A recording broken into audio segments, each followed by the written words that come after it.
बच्चों, आज हम कक्षा 8 सामाजिक विज्ञान की पुस्तक संसाधन एवं विकास का अध्याय 2 भूमि, मृदा, जल, प्राकृतिक वनस्पति और वन्य जीवन संसाधन के 8th ग्रेड अभ्यास पुस्तिका के प्रश्नोत्तर लिखेंगे। प्रश्न 1, पहाड़ी भूभागों में आने वाली प्राकृतिक आपदा है, तो इसका उत्तर है भूस्खलन।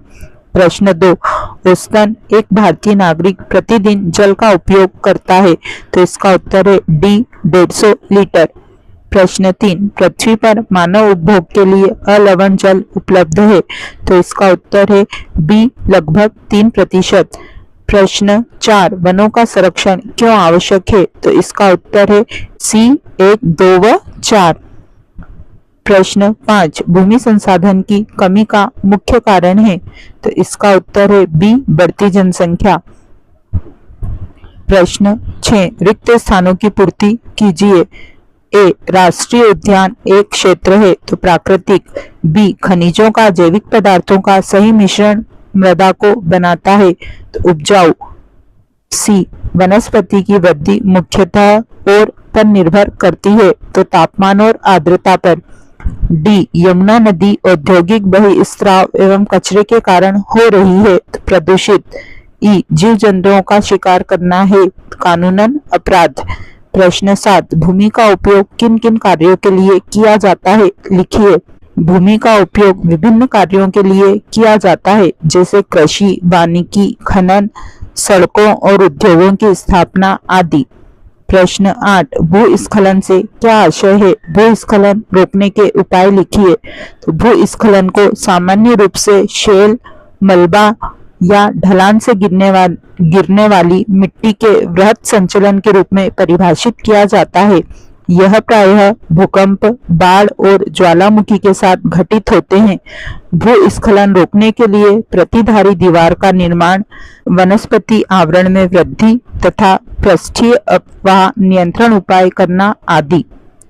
प्रश्न 9, मृदा संरक्षण के 4 उपाय लिखिए।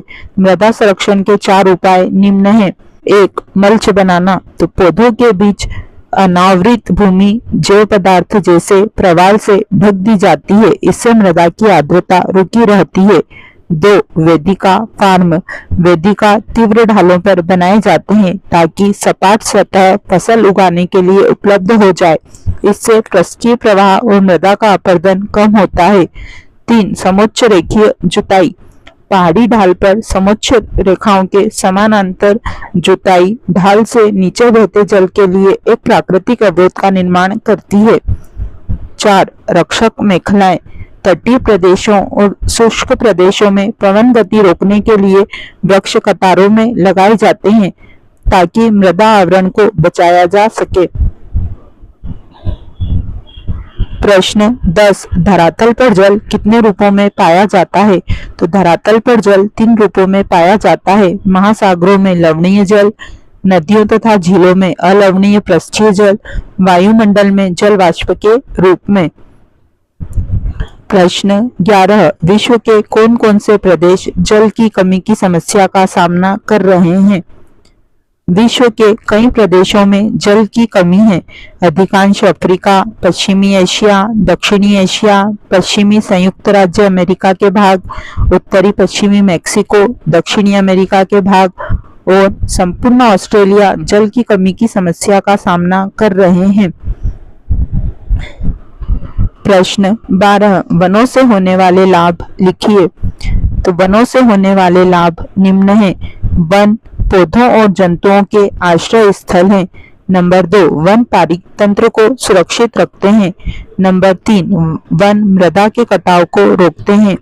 नंबर 4, वन भूमिगत जल के संग्रह में सहायता करते हैं। नंबर 5, वन वर्षा में सहायक होते हैं। प्रश्न 13, विश्व की वनस्पति को कितने वर्गों में बांटा गया है, उनका वर्णन कीजिए। उत्तर, विश्व की वनस्पति को 4 वर्गों में बांटा जा सकता है। वन, घास स्थल, गुल्म और टुंड्रा। इनका वर्णन निम्नानुसार है। वन, भारी वर्षा वाले क्षेत्रों में विशाल वृक्ष उग सकते हैं, वहां वन पाए जाते हैं।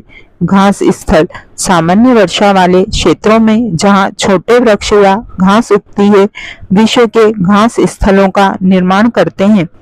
गुल्म कम वर्षा वाले क्षेत्रों में कटीली झाड़ियां या गुल्म उगते हैं। टुंड्रा शीत ध्रुवीय प्रदेशों में टुंड्रा वनस्पति में मांस लाइकेन सम्मिलित है। प्रश्न 14, पारितंत्र के संतुलन को बनाए रखने में जीव जंतु किस प्रकार उपयोगी हैं? तो सभी जीव जंतु हमारे पारितंत्र का एक महत्वपूर्ण हिस्सा हैं। कुछ जंतुओं से हमें दूध, मांस, खाल और ऊन प्राप्त होती है। कीट जैसे मधुमक्खी हमें शहद देती है, फूलों के परागण में मदद करती है और पारितंत्र में अपघटक के रूप में एक महत्वपूर्ण भूमिका निभाती है। चिड़िया अपने भोजन के लिए कीटों पर निर्भर है और अपघटकों के रूप में कार्य करती है। गिद्ध मृत जंतुओं को खाने के कारण एक अपमार्जक है और पर्यावरण का एक महत्वपूर्ण शोधन समझा जाता है। इसलिए प्राणी चाहे बड़े हों अथवा छोटे, सभी पारितंत्र के संतुलन को बनाए रखने के लिए अनिवार्य हैं। प्रश्न 15, राष्ट्रीय उद्यान व वन्य जीव अभ्यारण्य में अंतर लिखिए। राष्ट्रीय उद्यान और वन्य जीव अभ्यारण्य दोनों ही सरकार द्वारा संरक्षित स्थान हैं। वन्य जीव अभ्यारण्य में पक्षियों और जानवरों की विशेष प्रजातियों की सुरक्षा की जाती है, जबकि राष्ट्रीय उद्यान में वन्य जीवों के साथ साथ वहां की वनस्पति एवं भूमि का भी संरक्षण किया जाता है। यह दोनों जीव जंतुओं के प्राकृतिक आवास होते हैं। वन्य जीव अभ्यारण्य में प्रतिबंध कम होते हैं, इसलिए लोग वहां जा सकते हैं, किंतु राष्ट्रीय उद्यान में जाने से पूर्व संबंधित अधिकारी से अनुमति लेनी होती है। प्रश्न 16, CITES को पूर्ण रूप में लिखिए। इसकी स्थापना क्यों की गई? उत्तर, CITES का पूर्ण नाम the convention on international trade in endangered species of wild fauna and flora है। इसकी स्थापना अंतर्राष्ट्रीय स्तर पर प्राणियों, पक्षियों एवं पौधों को संरक्षण देने के लिए की गई है। इसमें एक सूची दी गई है जिसमें दिए गए सभी प्राणियों और पक्षियों के व्यापार करने पर प्रतिबंध लगाया गया है। प्रश्न 17, मृदा परिच्छेदिका का नामांकित चित्र बनाइए। तो यह मृदा परिच्छेदिका का नामांकित चित्र है। प्रश्न 18, दिए गए चित्र को ध्यानपूर्वक देखकर नीचे दिए प्रश्नों के उत्तर लिखिए। तो यहाँ चित्र दिया हुआ है। अब इसके प्रश्न है, उपरोक्त चित्र क्या दर्शाता है? तो उपरोक्त चित्र कृषि की एक विधि को दर्शाता है। प्रश्न 2, यह चित्र किस विधि की कृषि का उदाहरण है? तो यह चित्र वेदिका फार्म विधि की कृषि का उदाहरण है। नंबर 3, यह फार्म किस तरह के स्थान पर बनाए जाते हैं?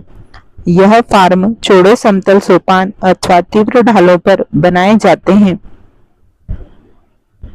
इसी के साथ हमारा यह अध्याय यहीं समाप्त होता है। अगले अध्याय के साथ हम पुनः जल्दी मिलेंगे।